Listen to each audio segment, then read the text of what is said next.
Hi friends, இன்றைக்கி நம்ம பார்க்க போகிறது ரொம்பவே சுவையான ரொம்பவே ஈஸியான மெத்தடில் தாங்க பண்ண போகிறோம். நாட்டுக்கோழி நல்ல மிளகு கிரேவிங்க. ஈஸியாக சொல்லணும்னா பெப்பர் சிக்கன் கிரேவி. சரிங்களா? சப்பாத்தி சாதத்துக்கெல்லாம் சூப்பராக இருக்கும். வாங்க வீடியோக்குள்ளே போகலாம்.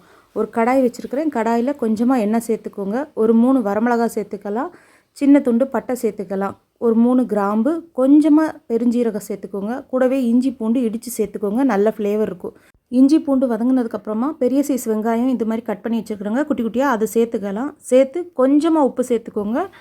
உப்பு சேர்த்து நல்லா வதக்குங்க. அப்போ உப்பு சேர்த்து வதக்கும்போது ஈஸியாகவே வதங்கிடுங்க. அதனால தான் இந்த மாதிரி வதக்குனதுக்கப்புறமா ஒரு பிடி அளவு கருவேப்பிலை சேர்த்துக்கலாங்க. கருவேப்பிலை கொஞ்சம் தாராளமாகவே சேர்த்துக்கலாம், தப்பில்லை. சேர்த்து நல்லா வதக்கிக்கோங்க. இது வதங்குற கேப்பில் நம்ம மசாலா ரெடி பண்ண போகிறோம். மிக்ஸி ஜாரில் ஒரு 3 ஸ்பூன் அளவு நல்ல மிளகு சேர்த்துருக்குறோங்க. அதே ஸ்பூனில் 1 ஸ்பூன் அளவு பெருஞ்சீரகம், 1 ஸ்பூன் அளவு ஜீரகம் சேர்த்துக்கலாம். சேர்த்து இதை நல்லா ஃபைன் பவுடராக நாம் அரைச்சி எடுத்துக்கலாம். அரைச்சி எடுத்து இந்த பவுடரை தனியாக வச்சுக்கோங்க. இப்போ இது வதங்கிடுச்சு பாருங்கள் நம்மளோட வெங்காயம். இது கூடவே 1/4 ஸ்பூன் அளவு மஞ்சள் பொடி சேர்த்துக்கலாம். கூடவே நாம் அரைச்சி வச்சுருக்கிற இந்த மசாலா மொத்தமே சேர்த்துக்கலாங்க. சேர்த்துட்டு நல்லா கிளறிக்கோங்க. கிளறி நான் அந்த எண்ணெயோடு நல்லா மிக்ஸ் பண்ணிட்டு அந்த பச்சை ஸ்மெல் கொஞ்சம் போய் நல்ல ஒரு மனம் கொடுக்கும்.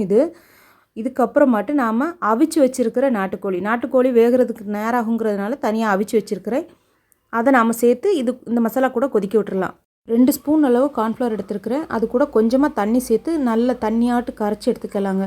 பார்த்தா தெரியும், இந்த மாதிரி கிளியராக கரைச்சி எடுத்துக்கோங்க, கட்டி இல்லாமல்.